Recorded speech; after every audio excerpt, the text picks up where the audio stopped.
I'm talking to Jannine Baron, who's the manager and owner of Nature's Child, who supplies a wide range of organic baby products, both through mail order and through her retail store.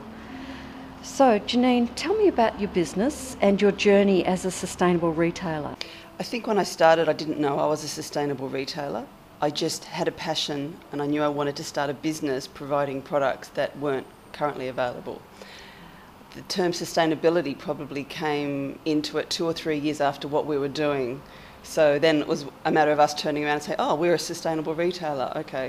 But actually it very much came from the heart and to create practices and products that were organic and biodegradable, but it just didn't have this industry term of sustainability at the time. But what procedures and practices have you followed in turning the business into a more sustainable model? It was incredibly natural to look at everything we did. I think it's a mentality, sustainability. I actually admire people who have to go out and learn what it is and try to implement practices. For me, it was such a part of who I was that I didn't even know I was necessarily being sustainable. It was natural to recycle. It was natural to work in a community-based way. It was natural to involve my customers from the very beginning in them determining what we needed. Some of the areas where we have to be careful of is recycling. So every workstation here has 2 bins. We have rules with the staff where there is no junk food on the premises. There is no perfumes, there's no chemical products used on our bodies. So when we come into the workplace, we're actually setting an example for our customers. Some years into the business, you moved into this purpose-built building. What were the main energy efficiency areas you were able to address? Okay. So when we moved into this building, the landlord had control over about 80% of the building. We had no say in that, and we had control over 20%. With the 20% we have, we use sustainable building practices for everything from floor coverings to paint, to even the painters we employed were green painters, so they were certified eco-friendly painters who knew how to use the products. We have recently had a win where the landlord has agreed to implement solar power on the entire complex. That's taken 2 years, but we're really thrilled that they've taken that on board. That was actually quite easy in the end because all we had to do was to point out the financial benefits for them. The wonderful thing about a lot of sustainable practices is there's so many incentives now from government and commercially, is that if you're not coming from a heart space of being eco-friendly, there's certainly a commercial interest in a lot of sustainable practices now. How do you motivate your staff to be more conscious about energy efficiency and environmental practices? How important is your team in making this all happen? It really depends on the individual. In the beginning I talked about how when I started this business it was so natural, it came from within me that I practiced sustainability. I find about 50% of our workforce have that same heart space. The other 50% do need to be trained, and we have faced a number of challenges with that, and every single staff member has stepped up to those challenges. What have been the biggest challenges? Are they people challenges, costs or logistics? All of those 3 things have been challenges. There are extra costs occasionally associated with being sustainable, but they're usually offset by the savings. So as I talked about before with the solar panels going on the roof, there's going to be huge savings there for all of us with our electricity bill.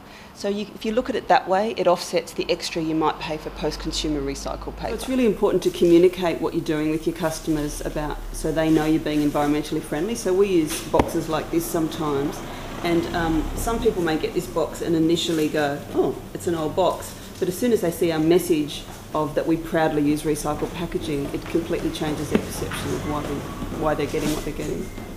So I think it's about your headspace. You cannot see costs as an individual unit. I believe our business costs end up being fairly even to someone who is doing totally non-environmental practices. You can get bulk deals on fully recyclable paper that make it incredibly cost effective, which is a smart business practice anyway, to be buying in bulk where you can. So that's to do with costs. Logistics, I don't see any issues at all with our logistics. Logistics are, there's nothing particularly environmentally friendly about logistics in terms of shipping. So really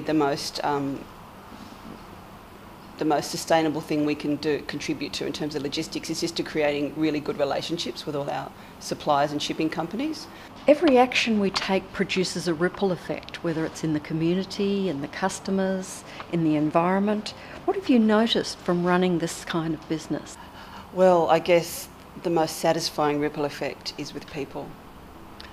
Sometimes we have, one of my favourite customers is when you have a couple come in, often from Sydney or Melbourne, and they come in because things look nice, but by the time they've left, an hour later, they're thinking about everything they're going to be choosing, they're starting to think about the impact on their life.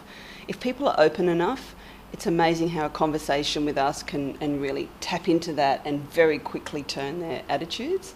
That's really fulfilling and really exciting, because you know that they're going to go out there and they're going to demonstrate to other people what's possible, and they're going to become educators.